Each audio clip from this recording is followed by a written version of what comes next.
Hi everyone, I'm Kim Skildum-Reid from Power Sponsorship in Sydney, Australia. Today's question is, I keep seeing that we should be spending 2 to 1 for leverage. Do we really need to spend that much money? Okay, well, the short answer is not usually. No, you shouldn't be spending that much money. You're overspending if you're spending that much incremental money on leverage. So I just want to sort of reel back the time a little bit and talk about the 1-to-1 rule and how it ended up sort of turning into the 2-to-1 rule. So the 1-to-1 rule, early on in my career, that sort of came around. I mean, really early in my career. And the 1-to-1 rule basically said this. For every $1 you spend on a sponsorship rights fee, that is, that you give to your partner, that you should spend another dollar leveraging it, doing something with it. Now, at the same time, that was sort of great and not so great. The great part was that at least it was an acknowledgement that you need to actually leverage a sponsorship in order to get a result. So before that, there was no leverage at all. It was just like, oh my God, Arnie Palmer's got our logo on his cap sort of thing. And, isn't that fantastic? And it got on television, woo! And no leverage at all.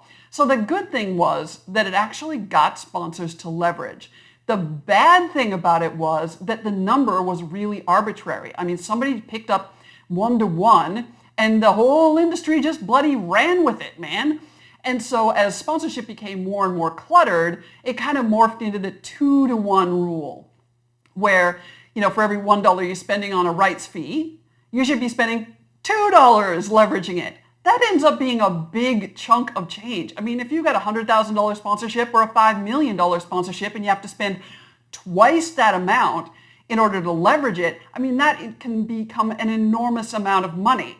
So the point here is that it just kind of misses the point of sponsorship. It misses the point, misses the beauty. I mean, the beauty of sponsorship is that it is meaningful to people. It gives you the opportunity to connect with people through something they've already decided they care about. It's relevant to them, it's passion-driven, and it's super, super powerful.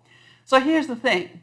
If you're going to invest in something that is meaningful, passion-driven, powerful, it's relevant, why would you chase that up with a ton of incremental money? Why wouldn't you instead leverage it across the stuff you're already spending money on? So, the best sponsors in the world are spending the least on leverage incrementally. So they use their internal stakeholders and a design thinking approach to leverage. So they basically get the stakeholders from across the company involved in this sponsorship stakeholder group. Glasses sliding down there. Gotta love that. Okay. And so they get all their stakeholders from across the organization, and they actually do a really cleverly developed brainstorm exercise, which is revolving around design thinking, which is about sort of developing empathy by looking at it from the consumer's point of view, or the customer's point of view, or your fans' point of view, and all of those points of view, as well as from the sponsor's point of view. So you're developing empathy while you're analyzing all of your sort of raw materials for ideas. And then you actually take all the constraints off and have like unbridled, amazing ideas. And a lot of those ideas will seem maybe a little crazy on the outset, and then you might think, there's a way we could make this work, or there's an angle on this that we should explore more. But you'll get lots of ideas that are just amazing right out of the box. Like, wow, why haven't we been doing this before? Which is fantastic. So the idea here is that one of the steps in this whole design thinking, sort of brainstorm, is about leveraging it across all of the channels you're already spending money on. So like, how many new ads do you do every month, like online or in main media or whatever? How many micro targeted campaigns are you doing? Do you have, EDMs that you're sending out? All of those things. Sponsorship can actually make those things more powerful.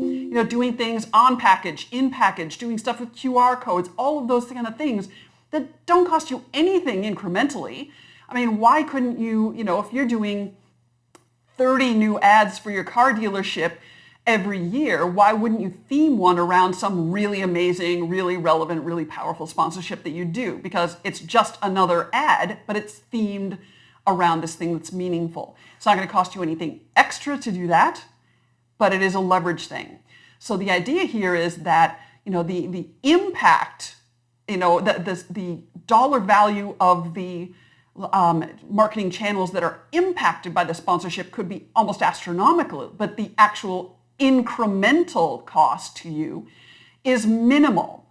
So here's the thing. The result here, by using this kind of design thinking approach and lots of creativity and using your internal experts and using your internal already budgeted channels, is that the incremental spend runs somewhere between 10 and about 35% of rights fees. My sweet spot tends to be around 25 to 30%, but I've certainly worked with sponsors that are operating at a much lower level than that and gotten some great results.